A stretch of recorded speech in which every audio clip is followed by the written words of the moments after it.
આવતીકાલે કેન્દ્રીય ગૃહમંત્રી અમિત શાહ ગોધરામાં જાહેર સભા કરશે ત્યારે શાહની હાજરીમાં પંચમહાલ કોંગ્રેસના આગેવાનો સહિત 70 લોકો ભાજપનો ખેસ ધારણ કરશે તો ગોધરા વિધાનસભાના પૂર્વ ઉમેદવાર દુષ્યંતસિંહ ચૌહાણ પણ ભાજપમાં જોડાશે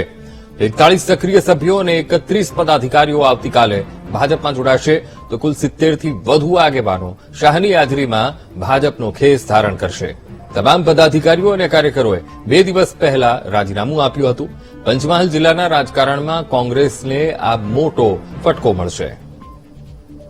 તો આ મુદ્દે સંવાદદાતા વિવેક સુથાર ફોનલાઈન પર જોડાઈ ગયા છે વિવેક આવતીકાલે કેન્દ્રીય ગૃહમંત્રી અમિત શાહ ગોધરામાં જાહેર સભાને સંબોધન પણ કરવાના છે પણ પંચમહાલ જિલ્લાના રાજકારણમાં કોંગ્રેસને આ મોટો ફટકો કારણ કે કોંગ્રેસના આગેવાનો કાર્યકર્તાઓ એ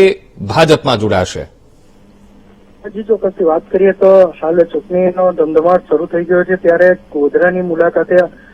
ગૃહમંત્રી અમિત શાહ આવી રહ્યા છે તેની સભામાં ભાજપમાં કોંગ્રેસના કેટલાક લોકો જોડાઈ રહ્યા છે જેમાં કોંગ્રેસના ડેલિગેટ વિધાનસભાના પૂર્વ ઉમેદવાર દુષ્યંતસિંહ ચૌહાણ વિધાનસભાના પૂર્વ ઉમેદવાર રશ્મિકાબેન તથા અનેક 70 જેટલા કાર્યકરો